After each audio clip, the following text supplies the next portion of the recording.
Welcome to K6 నేను సునీత ప్రత్యేక చర్చా కార్యక్రమానికి మీ అందరికీ స్వాగతం తెలియజేస్తున్నాము. ఏదైతే ఈ కరోనా వల్ల ఎస్ఎస్సి విద్యార్థుల పరీక్షలు కాస్త డిలే అయ్యాయి. ఈ నేపథ్యంలో పిల్లలు కూడా ఇంట్లో ఉండి ఎస్ఎస్సి సబ్జెక్ట్స్ ఏవైతే ఇంకా రిమైనింగ్ ఎగ్జామ్స్ ఉన్నాయో వీటికి సంబంధించి వారు ఇంట్లోనే కూర్చొని ప్రిపేర్ అవ్వచ్చు. మరి దీనికోసం K6 ప్రేక్షకులు మెయిన్ ఎస్ఎస్సి స్టూడెంట్స్ కోసం ఇక K6 ప్రత్యేక కార్యక్రమాన్ని చేపట్టింది. ముఖ్యంగా పిల్లలకు బయోసైన్స్ పైన ఒక రకమైన భయం ఉంటుంది కాబట్టి ఇక మరి బయోసైన్స్ పైన సలహాలు సూచనలు ఇవ్వడానికి ఈ రోజు మనతో పాటు ఉన్నారు అనిత కుమారి, ఎస్ఏ బయోసైన్స్, ZPHS బోర్గన్ స్కూల్. మరి ముందుగా ఆవిడకు వెల్కమ్ చెప్తున్నాం. అనిత గారు నమస్తే అండి. నమస్కారం అండి. అందరికీ నమస్కారం. విద్యార్థులకి శుభాశిస్సులు.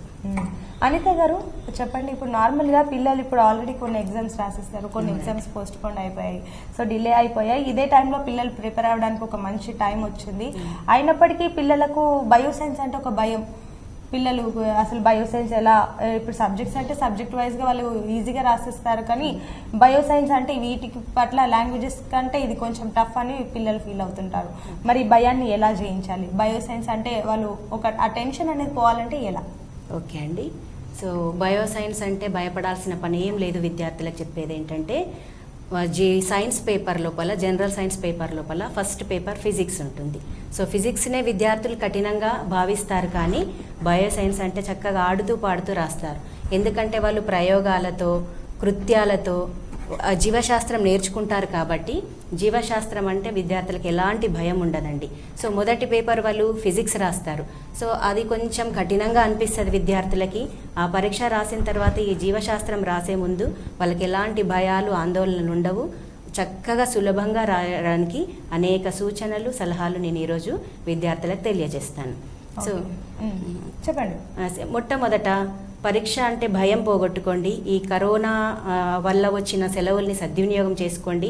మళ్ళీ ఒకసారి పునశ్చరణ చేసుకోండి. ఇది ఒక మంచి సద్వినియోగం అనుకోండి. మీకు ఏవే అంశాలైతే ముఖ్యంగా మీరు ఇదివరకు పరీక్షలలో రాశారో అవన్నిటిని ఒక్కసారి పునశ్చరణ చేసుకుంటే చక్కగా రాయొచ్చు. 10 GPA కూడా తెచ్చుకోవచ్చు జీవశాస్త్రం లోపల. సో పద్ధతి ప్రకారం ఒక సిస్టమేటిక్గా చదువుకున్నారు. ఇదివరకు కూడా ఎన్నో పరీక్షలు రాశారు. 10వ తరగతి స్టార్ట్ అయినప్పటి నుంచి కూడా మీరు ఫార్మేటివ్ టెస్టులు 4, తర్వాత గ్రాండ్ టెస్టులు, స్లిప్ టెస్టులు, ప్రీ ఫైనల్ ఇవన్నీ రాసి ఉన్నారు. వాటన్నిటిలో వచ్చిన ప్రశ్నలే సాధ్యమైనంత వరకు ఈ బోర్డ్ ఎగ్జామ్లో వచ్చే అవకాశం ఉంది. కాబట్టి విద్యార్థులు ఎలాంటి ఆందోళన పడకుండా చక్కగా అవే ప్రశ్నలని, ఇంకా కొన్ని ముఖ్య విషయాలని పునశ్చరణ చేసుకున్నట్లయితే తప్పకుండా 10 GPA సాధించవచ్చు జీవశాస్త్రంలో. ఓకే అండి. సో అనిత గారు, ఇంకొకటి ముఖ్యంగా పిల్లలు ఈ 10th క్లాస్లో బయోసైన్స్లో 10కి 10 GPA సాధించాలంటే ఎలా? ఓకే అండి. సో జీవశాస్త్రంలో ఎలాంటి మార్క్స్ అంటే స్పెల్లింగ్ మిస్టేక్స్కి కానీ అట్లా మార్క్స్ కట్ చేయడం అంటూ ఉండదు. ఇదివరకు లాంగ్వేజెస్లో ఉన్నట్టుగా ఉండదు. చక్కగా ప్రశ్నలు ఫస్ట్ పరీక్ష పేపర్ ఇవ్వగానే మొదటి 15 నిమిషాలు పేపర్ని చక్కగా చదవాలి. ఒక 2 times 3 times పేపర్ అంతా చదివిన తర్వాత ఇంకా అప్పుడు ఎగ్జామ్ స్టార్ట్ చేయాలి. బాగా వచ్చిన ప్రశ్నని ముందు స్టార్ట్ చేయాలి. So first impression is good impression అంటారు, బెస్ట్ ఇంప్రెషన్ అంటారు. కాబట్టి సో మీకు మొదటగా ఏ ప్రశ్నకు జవాబు అయితే చక్కగా వస్తుందో ఆ ప్రశ్ననే మొదలు స్టార్ట్ చేయండి. ఎలాంటి భయం లేకుండా చక్కగా రాయండి. సో ఈ పరీక్ష రాసేటప్పుడు మీకు ఎలాంటి ఒత్తిడికి లోనవ్వద్దు. ఇదివరకు రాసినవి ఉంటాయి. మీకు పడ్డ సెంటర్ మీ స్కూల్ లాంటిదే, మీ టీచర్ల లాంటి వాళ్ళు అక్కడ ఉన్న వాళ్ళు కూడా. సో భయం వీడండి. పరీక్షల్లో చక్కటి మార్కులు సాధించుకోవడానికి అవకాశం ఉంది. అనిత గారు, ఇప్పుడు ఈ క్వశ్చన్ పేపర్లో ప్యాటర్న్ ఏ విధంగా ఉంటుంది? క్వశ్చన్ పేపర్లో మరి ఎన్ని విభాగాలు ఉంటాయి? Only part A, part B అయినా ఇంకేమైనా పార్ట్స్ ఉంటాయా? ఒకేలా పార్ట్ ఏ, పార్ట్ బి మాత్రమే ఉంటే ఏ విధంగా ఉంటుంది? ఓకే అండి. పరీక్ష పేపర్ మొత్తము 40 మార్కులకు ఉంటుంది. సో ఈ 40 మార్కుల లోపల పార్ట్ ఏ, పార్ట్ బి ఉంటుంది. పార్ట్ ఏ లోపల మళ్ళీ 3 సెక్షన్స్ ఉంటాయి. సెక్షన్ 1లో 1 మార్క్ క్వశ్చన్స్ 7 ఉంటాయి. సెక్షన్ 2లో 2 మార్క్స్ క్వశ్చన్స్ 6 ఉంటాయి. తర్వాత సెక్షన్ 3లో 4 మార్క్స్ క్వశ్చన్స్ కూడా 4 ఉంటాయి. సో ఈ విధంగా విభాగాల వారీగా ప్రశ్నల విభజన జరుగుతుంది. సో మొట్టమొదట సెక్షన్ 1 తీసుకున్నట్లయితే 1 మార్క్ క్వశ్చన్స్ ఉంటాయి. సో ఈ 1 మార్క్ క్వశ్చన్స్కి విద్యార్థులు 1 లేదా 2 వాక్యాలలో మాత్రమే ఆన్సర్ రాయాలి. ఉదాహరణకి ఇట్లా అడుగుతాడు, ఏంటి అంటే భ్రూణ హత్యల నివారణకి మీరు 2 నినాదాలు రాయండి అంటారు. విద్యార్థులు తమకు వచ్చు కదా అని ఒక 7, 8 లేదా 10 నినాదాలు కూడా రాసిన సందర్భాలు ఉన్నాయి. సో అది ఎన్ని మార్కుల ప్రశ్న, దానికి ఎంత నిడివిలో జవాబు రాయాలి అనేది గుర్తుంచుకోవాలి. సో 1 మార్కు ప్రశ్నకి 2 వాక్యాలు, 1 వాక్యము లేదా 2 వాక్యాలు మించకుండా సమాధానం రాయాలి. అనవసరంగా ఎక్కువ సమాధానం రాసి టైం వృధా చేసుకోవద్దు. సో అట్లా ఆ విధంగా డెఫినెట్ ఆన్సర్సే రాయాలి. బుల్లెట్ పాయింట్స్ అంటారు, ముఖ్యమైన అంశమే కరెక్ట్గా రాయాలి. సో రాసేటప్పుడు ఉదాహరణకి ఆకలి పెంచే హార్మోన్ ఏంది, ఆకలి కోరికలు కలగజేసే హార్మోన్ ఏంది అంటారు. సో మీరు రాసేటప్పుడు జీర్ణ వ్యవస్థ లోపల ఆకలిని కలగజేసే హార్మోన్ గ్రీలిన్ అంటారు. ఆ గ్రీలిన్ రాసేటప్పుడు దాని కింద పెన్సిల్తో అండర్లైన్ చేయాలి ఒక్క మాటకి. ఆ ఒక్క మాటకే మనకి 1 మార్క్ పడిపోతుంది. అనవసరమైన ఇంకా ఇలాంటి ఎక్కువగా రాయకూడదు. సో ఆ విధంగా 1 మార్క్ ప్రశ్నలకి 1 లేదా 2 వాక్యాలలోనే కరెక్ట్ ఆన్సర్ని సూటిగా రాస్తే సరిపోతుంది. ఎక్కువగా వివరించాల్సిన అవసరము లేదు. తర్వాత 2 మార్క్స్ క్వశ్చన్స్ తీసుకుందాం. 2 మార్క్స్ క్వశ్చన్ లోపల ఎక్కువగా భేదాలు, పోలికలు అడుగుతాడు. తర్వాత పటం గీసి భాగాలు గుర్తించమని అడుగుతారు. లేదా వాళ్ళే ఏదైనా ఒక పటం ఇచ్చి ఈ పటం ఏంటి గుర్తించండి, తర్వాత ఒక 1, 2 అని నంబర్స్ ఇస్తాడు. ఆ నంబర్ల యొక్క విభాగాలేంటి అని అడుగుతాడు, అవి రాయాలి. ఆ విధంగా పోలికలు భేదాలకి కూడా తేడా గుర్తించుకోవాలి. పోలికలు అంటే 2 అంశాలలో ఉన్నాయే పోలికలు అవుతాయి. భేదాలు అంటే ఒక దాంట్లో ఉండి మరొక దాంట్లో లేని దాన్ని భేదాలు అంటారు.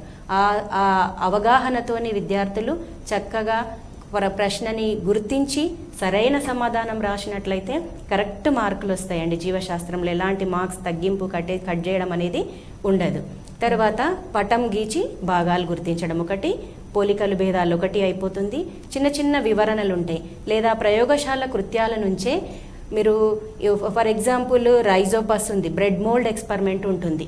ఆ ప్రయోగంలో తీసుకోవాల్సిన జాగ్రత్తలు ఏంటి, లేదా హైడ్రిల్లా ప్రయోగంలో తీసుకోవాల్సిన జాగ్రత్తలు ఏంటి, ఇట్లాంటి చిన్న చిన్నవి కూడా ప్రయోగశాల కృత్యం నుంచి కూడా 2 మార్కులకు ఒక్కొక్కసారి అడిగే అవకాశం ఉంది.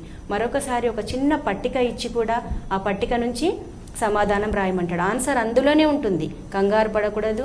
నిదానంగా చదివినట్లయితే అందులో నుండి మార్క్స్ వస్తాయి. ఇంకొకటి, ఈ 2 మార్క్స్ క్వశ్చన్స్ లోపల ప్రశ్నించడం అనేది ఒకటి ముఖ్యమైన అంశము. ఏదైనా ఒక అంశానికి సంబంధించి ఫర్ ఎగ్జాంపుల్ న్యూరాలజిస్ట్ని కానీ లేదా నెఫ్రాలజిస్ట్ని కానీ కలిసినప్పుడు నువ్వు ఎలాంటి ప్రశ్నలు అడుగుతావు అని వస్తుంది. కాబట్టి దానికి 2 మార్కుల ప్రశ్న కాబట్టి అది నువ్వు 4 ప్రశ్నలకు మించి అడగకూడదు. 4 లేదా 5, 10, 15 ప్రశ్నలు రాసి అనవసరంగా సమయం వేస్ట్ చేసుకోవద్దు. ఆ ప్రశ్నలు కూడా ఎలా ఉండాలి అంటే తెలిసిన అంశం నుంచి తెలియని విషయం తెలుసుకునే విధంగా ప్రశ్నించాలి. ఫర్ ఎగ్జాంపుల్ మూత్రపిండాలు ఉన్నాయి. మూత్రపిండాల గురించి ప్రశ్నలు అడగాల్సినప్పుడు మరీ సులభమైన అడగకూడదు. మూత్రపిండాలు ఎక్కడ ఉంటాయి, ఏ ఆకారంలో ఉంటాయి అనేటి అడగకూడదు. అది చాలా చిన్న అంశము. మూత్రపిండాల సామర్థ్యం పెంచుకోవడానికి తీసుకోవాల్సిన జాగ్రత్తలు ఏంటి, లేదా ఏ ఆహారపు అలవాట్లు, ఏ జీవన శైలి మూత్రపిండ వ్యవస్థపై ప్రభావం చూపిస్తుంది అని అడగాలి. పని సామర్థ్యం పెంచుకోవడానికి ఉపయోగపడే సూచనలు ఇవ్వమని అడగాలి. మూత్రపిండాలు చెడిపోయినాయని ఏ సందర్భాల్లో గుర్తించవచ్చు అని అడగాలి. ఇలాంటి ప్రశ్నలు, చక్కటి ప్రశ్నలు ఒక 4 అడిగినట్లయితే మీకు 2 మార్కులు తప్పకుండా వస్తాయి. ఈ విధంగా కన్ఫ్యూజ్ అవ్వకూడదు. తర్వాత బోలస్, కాయం, ఇట్లా వీటి మధ్య తేడా ఏంటి, తర్వాత అంతర్గ్రహణము, మింగడము, దీనికి గల తేడాలేంటి, ఈ విధంగా కిరణజన్య సంయోగక్రియ, శ్వాసక్రియ తేడాలేంటి, ఇలాంటివి వస్తాయి. వచ్చినప్పుడు కన్ఫ్యూజ్ కాకుండా చక్కగా 4 భేదాలు రాసినట్లయితే 2 మార్కులు మీరు ఖచ్చితంగా స్కోర్ చేసుకుంటారు. ఓకే అండి. సో అనిత గారు, ఇంకొకటి ముఖ్యంగా ఈ ప్రశ్నల సరళి ఏ విధంగా ఉంటుంది? ఓకే అండి. సో ప్రశ్నలు ఇదివరకు చెప్పినట్లుగా 1 మార్క్ క్వశ్చన్స్, తర్వాత 2 మార్క్స్ క్వశ్చన్స్, 1 మార్క్ 7 ఉంటాయి. సో కరెక్ట్గా సమాధానం రాసినట్లయితే 7 మార్కులు. 2 మార్క్స్ క్వశ్చన్స్ 6 ఉంటాయి. ఆ 6కి కూడా 4, 5 వాక్యాలకు మించి సమాధానం రాయొద్దు. కరెక్ట్ సమాధానము అవసరమైన చోట ఈ 2 మార్క్స్లలో చిన్న చిన్న పటాలు వేస్తూ వివరించినట్లయితే మంచి మార్కులు సాధిస్తారు. ఇక 3వ విభాగం అంటే 3rd సెక్షన్ 4 మార్క్స్ క్వశ్చన్స్ ఉంటాయి, ఎస్ఏ క్వశ్చన్స్ ఉంటాయి. దీని లోపల ఇంటర్నల్ చాయిస్ ఉంటుంది. అంటే అంతర్గతంగా ఇది లేక ఇది 14వ ప్రశ్న నుంచి అవి స్టార్ట్ అవుతాయి, 17 వరకు ఉంటాయి. సో దాంట్లో మాత్రమే ఛాయిస్ ఉంటుంది. సెక్షన్ 1, సెక్షన్ 2లో ఎలాంటి ఛాయిస్ ఉండదు విద్యార్థులకి. సో ఈ 4వ సెక్షన్కి వచ్చేసరికి ఇదే కీలకమైంది, 16 మార్కులు తెచ్చిపెడుతుంది విద్యార్థులకి. కాబట్టి ఇందులోపల ఈ ఇచ్చిన ప్రశ్న దేనికి సంబంధించింది? ఎక్కువ వరకు కిరణజన్య సంయోగ క్రియ, పోషణ, తర్వాత శరీరంలోని ముఖ్య జీవక్రియలకు సంబంధించిన అంటే శ్వాసక్రియ, విసర్జన క్రియ, రక్త ప్రసరణ వ్యవస్థ, ప్రత్యుత్పత్తి, ఇలాంటి అంశాలకు సంబంధించినవి ప్రయోగశాల కృత్యాలు తప్పకుండా వస్తాయి. సో ప్రయోగాలన్నీ నేర్చుకున్నట్లయితే 4 మార్కులు మీరు ఖచ్చితంగా స్కోర్ చేసుకుంటారు. సో ఈ ఎస్ఏ విభాగం లోపల ముఖ్యంగా మీరు ప్రయోగశాల కృత్యం రాసేటప్పుడు విద్యార్థులు కన్ఫ్యూజ్ కావద్దు. ఏ ప్రయోగం అడిగాడు ఆ ప్రయోగానికి సంబంధించిన డయాగ్రామ్ వేస్తూ వివరించాలి. ఉదాహరణకి కిరణజన్య సంయోగ క్రియలో కార్బన్ డయాక్సైడ్ వెలువడుతుందని ఎలా నిరూపిస్తావు అని ప్రశ్న ఉంటుంది. దానికి అంటే మోల్స్ హాఫ్ అది అర్ధపత్ర ప్రయోగమే రాయాలి, పటం వేయాలి. కానీ కొందరు దానికి పిండి పదార్థం యొక్క పరికరం యొక్క పటం వేస్తున్నారు. దానివల్ల ఎగ్జామినర్కి అంటే పేపర్ వాల్యుయేషన్ చేసే వాళ్ళకి నీకే ఆన్సర్ తప్పు, ఆ డయాగ్రామ్ చూడగానే ఆన్సర్ తప్పు అని అర్థమైపోతుంది. సో ఏ ప్రశ్న అడిగాడు దానికి ఏ విధమైన డయాగ్రామ్ వేయాలి, ఆ పటం చూడగానే అర్థమైపోతుంది మీకు ఆన్సర్ ఎంత వచ్చింది అని. సో చక్కటి ఉదాహరణకి అట్లాంటి మిస్టేక్స్ కొందరు విద్యార్థులు చేశారు ఇదివరకు. అలా చేయకుండా చక్కగా అడిగిన ప్రయోగానికి సంబంధించిన పటం వేయాలి.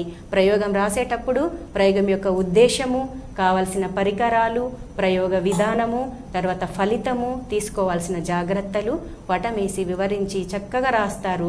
అన్ని ప్రయోగాలు ఇదివరకు వచ్చిన పరీక్షలలో వచ్చినాయి, అందరు బాగా రాసే ఉండుంటారు, అందరికీ బాగా గుర్తుండుంటాయి. కాబట్టి ఎలాంటి తప్పు చేయకుండా 4 మార్కులు పోగొట్టుకోవద్దు. మరి ముఖ్యంగా ఇంకా ఈ 4 మార్కులలో పట్టికలు వస్తాయి. ఎలా అంటే విటమిన్ల పట్టిక కానీ, హార్మోన్ల పట్టిక, ఆల్కలాయిడ్ల పట్టిక, ఈ విధంగా పట్టికలన్నీ కూడా ప్రతి పాఠ్యాంశం లోపల మీరు గమనించినట్లయితే కలర్ఫుల్లో ఒక పేజీ ఉంటుంది, రంగులో ఇచ్చిన ఒక పట్టిక ఉంటుంది.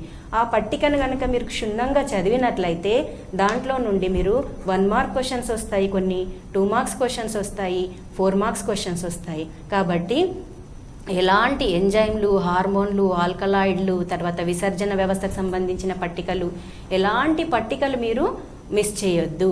ప్రతి పట్టిక ఇంపార్టెంటే. తర్వాత ప్రయోగం కూడా బుక్లు అంతట్లో నుంచి ఏ చిన్న డయాగ్రామ్ అయినా అడిగే అవకాశం ఉంది.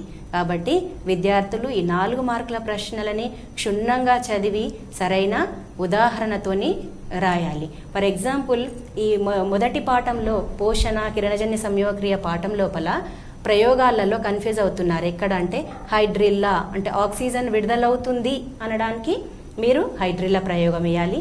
కార్బన్ డయాక్సైడ్ అవసరము అని ఎలా నిరూపిస్తావు అనడానికి బాటిల్ హాఫ్ లీఫ్ ఎక్స్పెరిమెంట్ వేయాలి. తర్వాత సూర్యరశ్మి అవసరమని ఎలా నిరూపిస్తావు, బ్లాక్ పేపర్ ఎక్స్పెరిమెంట్ గుర్తుపెట్టుకోవాలి. సో అదేవిధంగా శ్వాసక్రియ పాఠానికి వద్దాం. ఆ పాఠం లోపల మొక్కలు శ్వాసక్రియ జరిపి కార్బన్ డయాక్సైడ్ విడుదల చేస్తాయని నువ్వు ఎలా నిరూపిస్తావు అనే దానికి విద్యార్థులు కన్ఫ్యూజ్ అవుతారు. మొక్కలు ఎక్కడ ఉన్నాయి అని ఒక్కసారి ఆలోచిస్తారు. సో మొలకెత్తే విత్తనాల ప్రయోగం గుర్తుంచుకోవాలి. సో ఈ శ్వాసక్రియలో 2 ఎక్స్పెరిమెంట్స్ కూడా విద్యార్థులు కన్ఫ్యూజ్ అవుతారు. ఒకటి కిరణజన్య సంయోగక్రియ జరిపి మొక్కలు కార్బన్ డయాక్సైడ్ విడుదల చేస్తాయని ఎలా నిరూపిస్తావు ఒకటి, తర్వాత శ్వాసక్రియలో ఉష్ణోగ్రత వెలువడుతుందని ఎలా నిరూపిస్తావు. ఈ 2 కూడా మొలకెత్తిన విత్తనాల ప్రయోగాలే, కానీ దాంట్లో ఉపయోగించే పరికరాలతోని సమాధానం ఆధారపడి ఉంటుంది. సో కార్బన్ డయాక్సైడ్ అవసరం అన్న దానికి సున్నపు తేట ప్రయోగం గుర్తుంచుకోవాలి. ఉష్ణోగ్రత వెలువడుతుంది అనడానికి థర్మామీటర్ విత్తనాల మధ్యలో మొలకెత్తే విత్తనాల మధ్య థర్మామీటర్ పెట్టిన ప్రయోగం గుర్తుపెట్టుకుంటే ఈజీగా రాయొచ్చు. 4 మార్కులు సులభంగా తెచ్చుకుంటారు. లాస్ట్ 17th క్వశ్చన్ ఎక్కువ వరకు పట్టిక ఉంటుంది.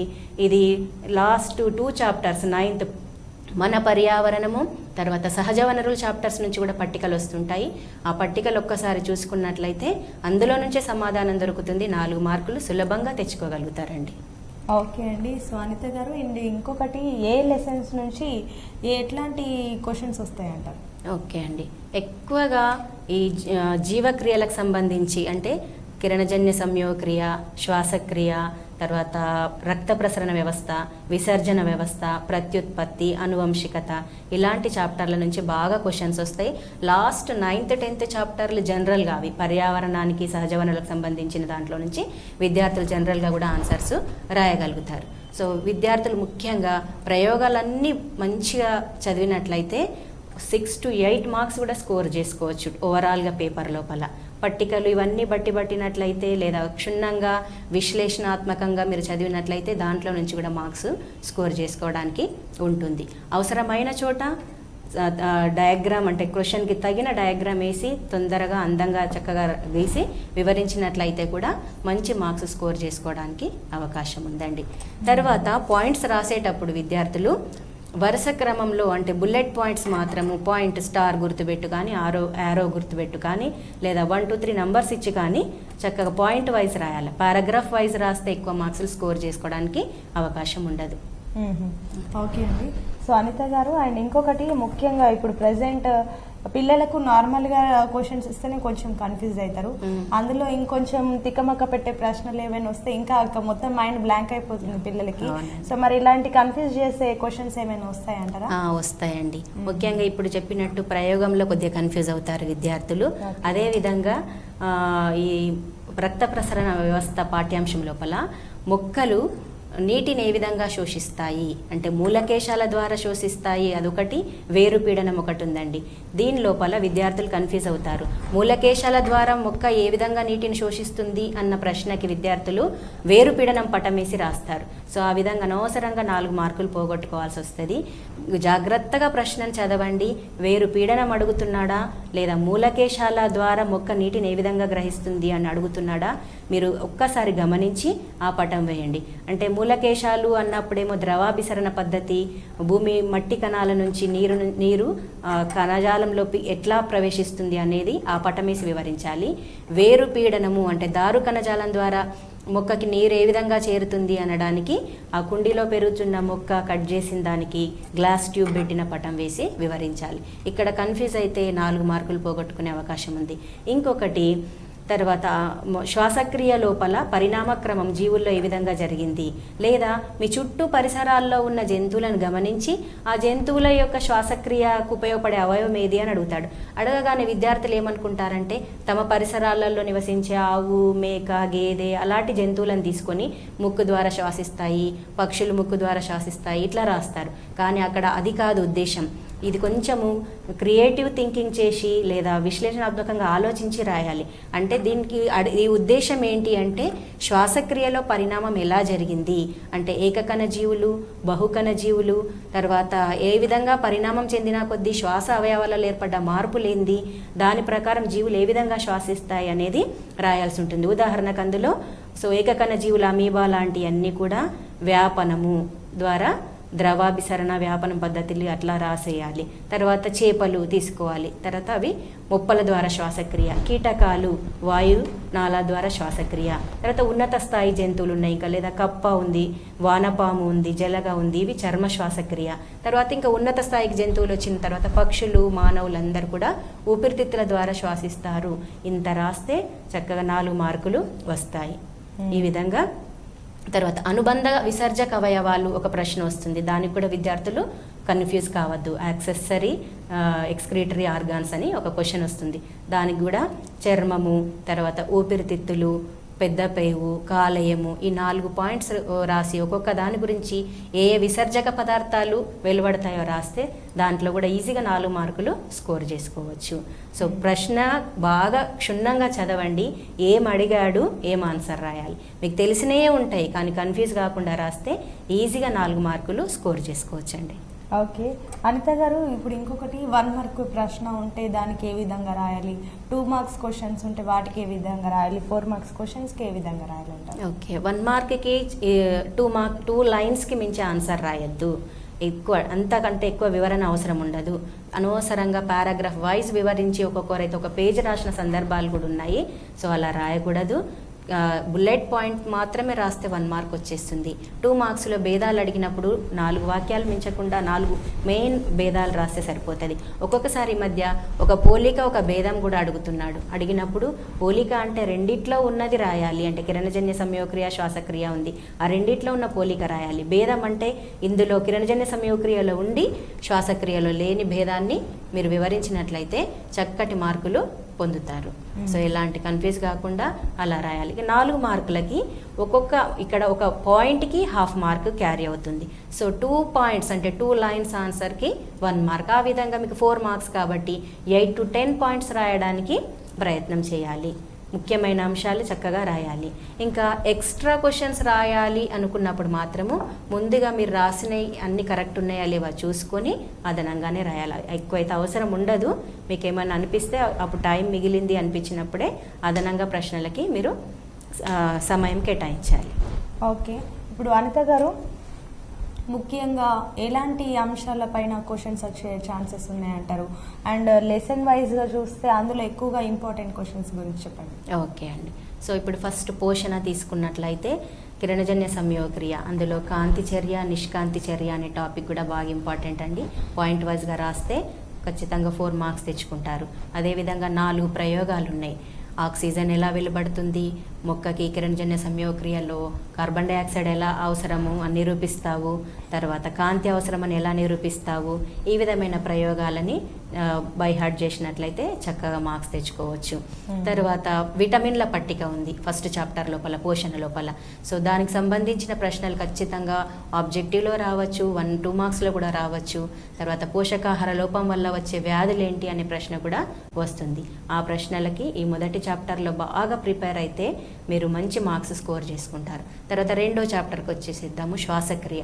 దీని లోపల అవాయు శ్వాసక్రియ, వాయు శ్వాసక్రియ, 2 రకాల శ్వాసక్రియలు, కిణ్వనము అనే క్వశ్చన్ కూడా వస్తుంది. తర్వాత అవాయు శ్వాసక్రియకు ప్రయోగం ఉంది, ఒకటి ఈస్ట్ ప్రయోగం ఉంది. ఆ ఈస్ట్ ప్రయోగాన్ని కూడా గుర్తుంచుకోండి. తర్వాత మొక్కలు ఎలా శ్వాసిస్తాయి అదొకటి ఉంది. తర్వాత స్త్రీ పురుష శ్వాసక్రియ లోపల భేదం ఏంటి అంటే ఉదర విధానం ద్వారా పురుషుల లోపల, ప్రకటెముకల ద్వారా స్త్రీల లోపల, ఈ అనే చిన్న చిన్నవి గుర్తుంచుకుంటే శ్వాసక్రియ చాప్టర్ లోపల. తర్వాత ఇంకొకటి ఫ్లో చార్టుల ద్వారా వివరించండి వస్తుంది. ఉదాహరణకి శ్వాసక్రియ యొక్క విధానాన్ని ఫ్లో చార్ట్ ద్వారా వివరించండి అంటే నాసికా రంధ్రాల నుంచి మొదలు పెడితే మీరు వాయు కణజాలం లోపలికి ఆక్సిజన్ ఎలా ఎంటర్ అవుతుంది ఫ్లో చార్ట్ ద్వారా రాసినట్లయితే మీరు ఈజీగా మార్క్స్ స్కోర్ చేసుకోవచ్చు. ఇక 3వ పాఠానికి వచ్చినట్లయితే రక్త ప్రసరణ వ్యవస్థ. దీని లోపల హృదయం యొక్క పనితీరు, తర్వాత 4 మార్క్స్ క్వశ్చన్ ఒకటి ఉంటుందండి. హార్దిక వలయం అంటే ఏంటి, కార్డియాక్ సైకిల్ అని అంటారు. సో దాన్ని చక్కగా వివరించాలి. 4 గదులు విశ్రాంతి స్థితిలో ఉన్నప్పటి నుంచి మొదలు పెట్టినట్లయితే మీరు చివరికి లబ్ డబ్ అనే శబ్దము వచ్చే వరకు ఏ విధంగా రక్త ప్రసరణ జరుగుతుంది అనేది వివరించినట్లయితే కన్ఫ్యూజ్ కాకుండా అందులో 4 మార్కులు స్కోర్ చేసుకుంటారు. దానికి హృదయం యొక్క అడ్డుకోత యొక్క నిలువుకోత యొక్క పటం వేసి వివరించాలి. తర్వాత ఇందులోనే ఏకవలయ రక్త ప్రసరణ వ్యవస్థ, ద్వివలయ రక్త ప్రసరణ వ్యవస్థ అనేది చాలా ఇంపార్టెంట్. ఇది ఒకటి బ్లాక్ డయాగ్రామ్స్తో వివరించండి ఉంటుంది. 2 మార్క్స్గా అడుగుతాడు ఎక్కువగా, ఇది రాసినట్లయితే సరిపోతుంది. ఇక 4వ పాఠానికి వచ్చినట్లయితే విసర్జన క్రియ. విసర్జన క్రియలో ముఖ్యంగా కిడ్నీకి సంబంధించి మూత్రం తయారయ్యే విధానంలోని దశలను అడుగుతాడు, మూత్ర సంఘటన అడుగుతాడు, తర్వాత నెఫ్రాన్ యొక్క నిర్మాణము పనితీరు అడుగుతాడు. అదేవిధంగా మొక్కలకు వచ్చినట్లయితే మొక్కలలో విసర్జక పదార్థాలు ఏంటి, ఆల్కలాయిడ్లకు, టానిన్లకు, రెజిన్లకు ఉన్న వాటి తేడా ఏంటి కూడా అడుగుతాడు. ఈ విధంగా మీరు ఇంకా అనుబంధ విసర్జక అవయవాలు ఏంటి అని కూడా అడుగుతాడు. తర్వాత ఇక ఈ విధంగా పాఠాల ప్రకారం చూసుకున్నట్టు పోయినట్లయితే ప్రత్యుత్పత్తి పాఠం లోపల కూడా ఎక్కువ క్వశ్చన్ అడుగుతాడండి. ఇది లింగ నిర్ధారణ లోపల ఎవరి పాత్ర ఉంది, లేదా పురుషుడే లింగ నిర్ధారణకు కారణమా, ఇది ఫ్లో చార్ట్ ద్వారా వివరించాలి. XX క్రోమోజోములు, XY క్రోమోజోములను వివరిస్తూ చక్కగా ఫ్లో చార్ట్తో వివరించేయాలి. తర్వాత లైంగిక ప్రత్యుత్పత్తి, అలైంగిక ప్రత్యుత్పత్తికి మధ్య తేడా ఏంటి, తర్వాత అలైంగిక ప్రత్యుత్పత్తిలో ఉన్న రకాలు ఎన్ని, చాలా ఈజీగా ఉంటుంది. 5-6 రకాల గురించి వివరించేసేస్తే 4 మార్కులు. విచ్చిత్తి, కోరకీ భవనము, తర్వాత అనిషేక ఫలనము, అనిషేక జననము, ముక్కలగటము, పునరుత్పత్తి, ఈ విధానాలు ఇవి సహజంగా జరిగేటి అలైంగిక ప్రత్యుత్పత్తి. తర్వాత మొక్కల ప్రత్యుత్పత్తికి వచ్చినట్లయితే ఈ మొక్క లోపల లైంగిక ప్రత్యుత్పత్తి లోపల ముఖ్యమైన ప్రశ్న ద్విఫలదీకరణము అనగానేమి. సో ఈ పుష్ప నిర్మాణాన్ని ఫ్లో చార్ట్ ద్వారా ఒక సర్కిల్ డయాగ్రామ్ ద్వారా వివరిస్తూ డబుల్ ఫర్టిలైజేషన్ అంటారు, ఇది ఏ విధంగా జరుగుతుంది అనేది వివరిస్తే దీని లోపల కూడా 4 మార్కులు వచ్చేస్తాయి.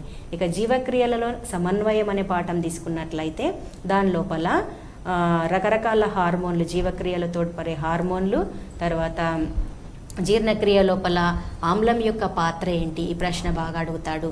జీర్ణాశయం తన సొంత ఆమ్లాల నుండి ఎలా రక్షించుకుంటుంది, అయితే అది హైడ్రోక్లోరిక్ యాసిడ్, ఒక ఆకుపచ్చటి ఆకు యొక్క ప్రయోగం ఉంది, అది రాయొచ్చు. లేదా ఆహారం సరిగ్గా నమలకుండా మింగితే జీర్ణమవుతుందా, వెనిగర్ చాక్ పీస్ ఎక్స్పెరిమెంట్ ఉంది, అది రాయొచ్చు. తర్వాత లాలాజలము పిండి పైన ప్రయోగము, ఆ ప్రయోగం కూడా ఒకసారి 4 మార్కుల ప్రశ్నలాగా అడిగాడు. అది చదువుకున్నట్లయితే దాంట్లో కూడా 4 మార్కులు ఈజీగా వస్తాయి. తర్వాత అనువంశికత చాప్టర్ తీసుకున్నట్లయితే మెండల్ అనువంశికత, తర్వాత లామార్కిజం, డార్వినిజం ఇదొకటి. తర్వాత మానవ పరిణామానికి సంబంధించిన ఆధారాలు ఏంటి, పురాజీవ శాస్త్ర ఆధారాలు, శిలాజాల ఆధారాలు, పిండోత్పత్తి యొక్క నిదర్శనాలు, పిండోత్పత్తి శాస్త్ర నిదర్శనాలు, ఇలాంటివన్నీ కూడా ఒక క్రమ పద్ధతిలో విద్యార్థులు చదువుకున్నట్లయితే మంచి మార్కులు స్కోర్ చేసుకోవచ్చండి. ఓకే అండి. అండ్ అనిత గారు, ఇంకొకటి ముఖ్యంగా ఇప్పుడు బయోసైన్స్లో ఎక్కువగా అంటే డయాగ్రామ్స్ గురించి అడుగుతారు, పాఠాల గురించి ఎక్కువగా అడుగుతారు. ఎందుకు మరి బయోసైన్స్లో పాఠాలకు ఉన్న ప్రాముఖ్యత ఏంటి? ఓకే అండి, సైన్స్ జీవశాస్త్రం అంటేనే నిజం నిరూపించడం అండి. సో పటాలత్వాన్ని వివరించాడు అంటే ఆ విద్యార్థికి ఆ అంశం పట్ల చక్కటి అవగాహన ఉంది అని అర్థమైపోతుంటుంది. సో ఈ పటాలల్లో కూడా చిన్న చిన్నవి అడుగుతాడు. ఉదాహరణకి రక్త ప్రసరణ వ్యవస్థ లోపల రక్తనాళాలు ఎన్ని రకాలు, వాటి పటాలు గీయము అంటారు. ఎంత సింపుల్ ఉంటుందంటే ధమనులు, సిరలు, రక్తకేశ నాళికల గురించి పటం గీసి 1-2 వాక్యాలు రాస్తే 2 మార్క్స్ క్వశ్చన్ అయిపోతుంది. ఒక్కొక్కసారి మనం ఈ డయాగ్రామ్ ఇవ్వడేమో అనుకుంటాం ఏదో ఓవరాల్గా, సమవిభజనలోని దశలు అడుగుతాడండి. ఒక దశ చూపించి ఈ దశ సమవిభజనలో దేనికి సంబంధించింది అంటే చలన దశన, మధ్య దశన, అంత్య దశన అని అడుగుతాడు. సో కన్ఫ్యూజ్ కాకుండా ప్రతి డయాగ్రామ్ కూడా ఇంపార్టెంటే జీవశాస్త్రం లోపల. ఏ పటాన్ని కూడా మీరు ఇది ఎందుకు వస్తుందిలే అనుకోకండి. ఇంకొకటి పత్రహరితము, మైటోకాండ్రియా, కన్ఫ్యూజ్ కావద్దు. ఏ పటం అడిగాడు, ఏ భాగాలు అడిగాడు, అది చక్కగా గుర్తుపెట్టుకొని రాస్తే సరిపోతుంది. ఇంకొకటి పటాన్ని ప్రాక్టీస్ చేసేటప్పుడు భాగాలకు కూడా సగం మార్కులు ఉంటాయి. సో ఖచ్చితంగా ఒక 4 భాగాలు అయినా కానీ గుర్తుపెట్టుకొని రాయండి. ఇంకొకటి నాడీకణం పటం కూడా అడుగుతుంటాడు ఎక్కువగా.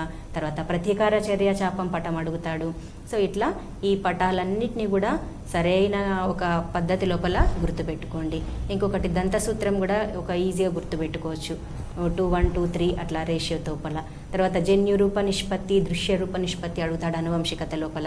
వాటిని కూడా ఈజీగా గుర్తుపెట్టుకొని రాసినట్లయితే ఎలాంటి కన్ఫ్యూజ్ లేకుండా చక్కటి మార్కులు స్కోర్ చేసుకునే సబ్జెక్టే జీవశాస్త్రం అండి.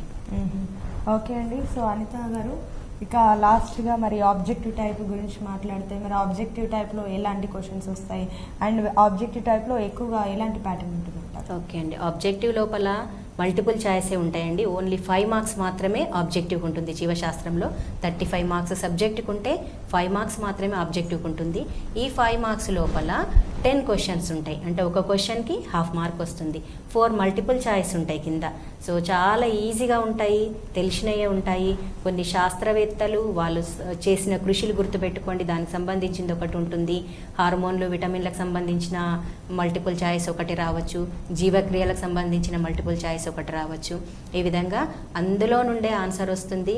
చాలా ఈజీగా ఉంటుంది. ఒక్కసారి 4ని చదివి చక్కగా రాయండి. తర్వాత ఆబ్జెక్టివ్ లోపల చేయకూడని పొరపాటు ఏంటి అంటే ఆల్ఫాబెట్స్ ఉంటాయి. ఇప్పుడు ABCD ఉంటాయి. ఒకటి రాసి మళ్ళీ ఇది కాదు మళ్ళీ B అనుకోవడము, Bని Dగా మార్చడం చేసినట్లయితే మార్క్ కోల్పోయే అవకాశం ఉంది. చక్కగా ఆలోచించి ఒకటే లెటర్ని కరెక్ట్గా రాయండి. సో దీనివల్ల మీరు 5 మార్క్స్ ఈజీగా ఆబ్జెక్టివ్లో తెచ్చుకుంటారు. జీవశాస్త్రమేనండి, సైన్స్లో గట్టెక్కించేది ఎక్కువగా జీవశాస్త్రమే. మ్యాక్సిమం మార్క్స్ స్కోర్ చేసుకునేది కూడా జీవశాస్త్రమే. ఎంత సులువుగా మీరు పరీక్ష రాసి హాయిగా మంచిగా 10 GPA కూడా తెచ్చుకోవచ్చు. సో జీవశాస్త్రంలో ఎలాంటి భయాలు పెట్టుకోవద్దు. ఇప్పుడు నేను వివరించినట్టుగా ఒక పద్ధతి ప్రకారము ప్రయోగాలు, పట్టికలు, తర్వాత కృత్యాలు, ఈ పటాలు ప్రాక్టీస్ చేసుకున్నట్లయితే ఇప్పుడు తీరిక సమయం ఉంది. ప్రతి పటాన్ని రఫ్గా డయాగ్రామ్ చేసుకొని లేబులింగ్ చేయడం, అంటే 4 భాగాలన్నా మినిమం గుర్తుపెట్టుకున్నట్లయితే మీరు మంచి మార్క్స్ స్కోర్ చేసుకుంటారు. చక్కగా 10 GPA వస్తుంది. ఓకే అండి. అనిత కుమారి గారు, ఇక చివరిగా మరి K6 ప్రేక్షకులకు, పిల్లలు ఎవరైతే ఇప్పుడు చూస్తున్నారో, మీరు మీ పాస్ట్లో కనుక చూస్తే చాలామంది స్టూడెంట్స్కి మీరు ఒక మంచి మార్క్స్ ఇప్పించడం, మీ స్టూడెంట్స్ ఒక మంచి పొజిషన్లో రావడం కూడా అందరు చూస్తారు. సో ప్రెసెంట్ ఇంకా చాలామంది ఇప్పుడు SSC పిల్లలు ఇప్పుడు చూస్తున్నారు ఈ ప్రోగ్రామ్. మరి వారికి మీరు ఇచ్చే సలహాలు, సూచనలు చెప్పండి. ఓకే అండి. సో విద్యార్థులు మొదటి నుంచి ఒక ప్రణాళిక ప్రకారం చదివినట్లయితే పరీక్షలు జయించడం చాలా ఈజీ. ముఖ్యంగా మీకు సెల్ఫ్ కాన్ఫిడెన్స్ ఉండాలి. నేను సాధించగలను, ఇదివరకు నేను రాసిన ఇవి నాకేం కొత్త కాదు, నేను ఎన్నో పరీక్షలు రాశాను, ఈ బోర్డ్ ఎగ్జాము కూడా అలాంటిదే అన్న కాన్ఫిడెన్స్తో వెళ్ళండి. సో మా పాఠశాల విద్యార్థులు చాలామంది కూడా 10 GPA సాధించారు. ఇదివరకు IIITలో సీట్లు వచ్చిన విద్యార్థులు కూడా ఉన్నారు, మంచి గొప్ప పొజిషన్లో ఉన్న విద్యార్థులు కూడా ఉన్నారు. సో ప్రతి విద్యార్థి C గ్రేడ్ కానీ B గ్రేడ్ కానీ అందరూ కూడా సులభంగా జీవశాస్త్రంలో పాస్ అవ్వచ్చు. ఒక పద్ధతి ప్రకారం ఇప్పుడున్న ఈ సెలవులను సద్వినియోగం చేసుకొని ఒక రోజుకు ఎక్కువ చదవలేరు కానీ 1 గంట అట్లా ప్లాన్ చేసుకొని మీరు రివిజన్ చేసుకోవడమే, కేవలం పునశ్చరణ. ఇదివరకే చదివి ఉన్నారు, మర్చిపోకుండా ఉండడం కోసం పునశ్చరణ చేసుకొని రాసినట్లయితే ఎలాంటి భయం లేకుండా రాసి మీరు 10 GPA సాధిస్తారు, అందరూ పాస్ అవుతారు. సో విద్యార్థులందరికీ all the best. Thank you so much అండి అనిత గారు. మీ విలువైన సమయాన్ని మా ప్రేక్షకుల కోసం కేటాయించి ఎస్ఎస్సి విద్యార్థులు ఇప్పుడు ఏదైతే ఈ కరోనా వల్ల ఇప్పుడు ఇంట్లో ఉండి కూడా టైం వేస్ట్ చేస్తున్నారో వాళ్ళకి కూడా మరి ఈ టైంలో మీరు ఇక్కడికి వచ్చేసి ఇంత క్రిటికల్ టైంలో కూడా బయట పంపించని టైంలో కూడా మీరు ఇక్కడికి వచ్చేసి పిల్లల కోసం మంచి ఇంపార్టెంట్ క్వశ్చన్స్ ఎలా రాయాలి, ఇంపార్టెంట్ క్వశ్చన్స్ ఎలా ప్రిపేర్ అవ్వాలి, డయాగ్రామాటిక్గా కూడా ఎలా ప్రజెంట్ చేయాలి, ఇవన్నీ విషయాలు పిల్లలకు చక్కగా వివరించినందుకు ధన్యవాదాలు. ధన్యవాదాలండి. సో చూసారు కదండి, ఇది ఇవాల్టి కార్యక్రమం. తిరిగి ప్రసారమే మరో కార్యక్రమం కలుసుకుందాం. అంతవరకు చూస్తూనే ఉండండి మీ K6.